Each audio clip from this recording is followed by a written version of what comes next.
vim aqui só com a coragem mesmo e Deus. Cheguei aqui sem nada mesmo. Ele disse que a entrada era 1.800 na época.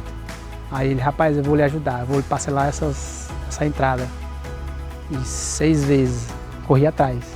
E hoje você tá vendo, ó, sonho realizado, né? Só alegria e batalhar mais pra frente, que eu quero terminar meu sonho, né? Eu já dei o primeiro passo, quero terminar meu sonho, né? E Deus está na frente, né? E assim, é sonho realizado e muito feliz, cara. Eu agradeço muito a Deus todo dia.